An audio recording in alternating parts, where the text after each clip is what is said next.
Overall, not our best. I first want to thank the fans. I thought they really pushed us in a big way when we needed them.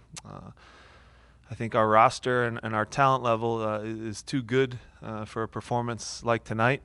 Having said that, we did get an important 3 points. So a lot we need to work on. But if we want to be now, mentioned in the elite teams in this league, performance like tonight is nowhere near good enough. The LAFCs, the Atlantas, the New York Cities.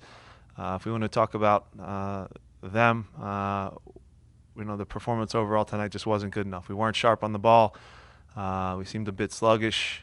So as good as we were versus DC, we took a big step back, and the first half was one of our worst halves. So a lot we can improve.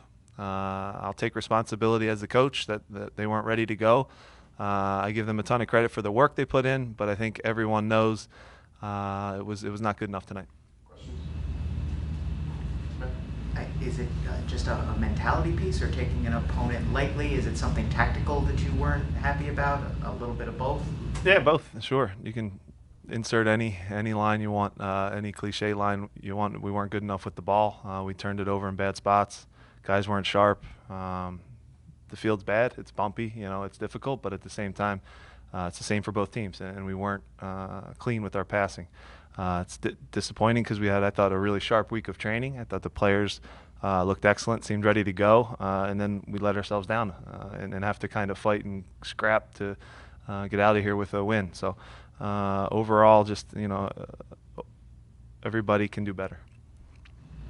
Jim, what does that come down to? I know obviously you guys are coming off a big emotional high. Is it maybe overlooking a team like Houston? Yeah, look, I don't want it to be a situation where we need to have a bad game to all of a sudden show a response and be ourselves again. We want more consistency to be playing at our maximum all the way now as we have 8 games left going into the playoffs. So it's not one thing. You can't just say it's how we're attacking, how we're defending, or how we're doing on set pieces. It's collectively now as a group. And again, I say this because I don't want us to be a middle of the road average team. I want us to take a step up and actually get some respect in this league, because the players deserve that. They've had a great season, but performances like tonight are dangerous. That could have been a tie or a loss in a lot of ways.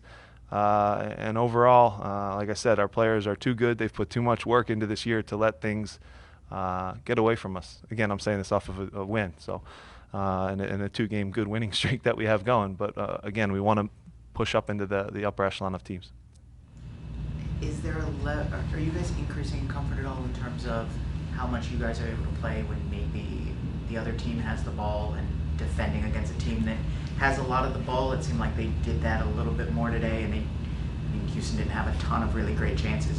Is that increasing in comfort at all? Yeah, look, we all hold ourselves to a high standard, and again, I say this because I've watched this team at their best, and tonight we just didn't look like ourselves. Again, you could put your finger on a lot of different things, but it's still collectively now as a group. Why does it take some adversity for us to have a response, even giving up the goal before halftime? It woke us up a little bit. I thought the second half was better, but still, if we want now to be a top-tier team, we have to play better. Second start in a row for Julian Collin.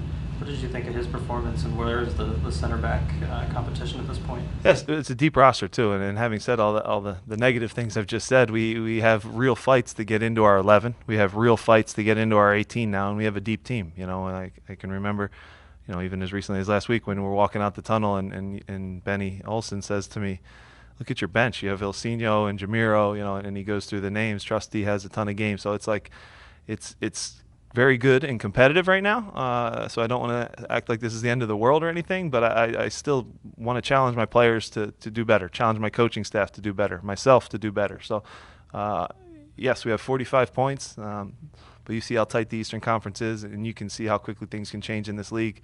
And it's your job as a coach. You're basically coaching to not have letdowns, and we've had good responses after letdowns, but I'm trying to now eliminate the letdowns. I don't think that should be what we need to have a response. Marco's been playing a little bit better the last couple of weeks. Obviously not as good as last week, but what can you say about him finding balls in more dangerous positions recently? Yeah, so obviously DC was a special night for him. He really raised his level. We got him on the ball a lot in some dangerous spots tonight. I thought he had, listen, Houston came out and played almost a 4-2-4. It caught us a little off guard, and it took some time for us to figure it out. But I thought tonight Marco kind of drifted too far wide in the first half in particular. And we weren't able to really put him on the ball in any dangerous spots, So it was kind of the decision to put him out on the wing because he was playing there anyway, and he can come inside and get on the ball. So he is going to make us go one way or the other, down the stretch in these last 8 games. He's a great player, a key guy for us, and you can tell the more volume we give him, the more times we put him on the ball, the harder it is for a defense. But if you think about DC versus tonight, how many times he had time to pick his head up and shoot from distance, to slip a ball through, it was exponentially higher in the DC game than it was tonight, and we have to fix that. Adam and then Joe last. Jim, can you talk a little bit about how you used Harris in the second half? He didn't get on the ball a lot in the attacking half in the first half, but in the second half a lot more around that area. Yeah, we, with them playing almost the 4-man front line, it really kept our fullbacks pinned back, and what was happening, Harris was dropping a little bit too deep, I thought, in the first half, rather than, he was in between the center backs a lot, and rather than creating another level up for us to play through and being higher than that front 4. So now, once balls go through the lines to him, he can turn, and now he can really play forward and do what he does best, which is pass. It's just a matter of where we found him on the field. It's a combination of a lot of things. When they sacrifice 4 guys high like that, and you play a good forward ball on the ground, you're eliminating 4 guys right off the bat. And we didn't do that enough with quality tonight, and it took us a little while to figure some things out. And eventually in the second half, we got Harris on the ball a little higher up the field. We got Miro involved. Good to have him back. But it was a little shifted at halftime to keep him a little bit higher, and also Marco more central if we could.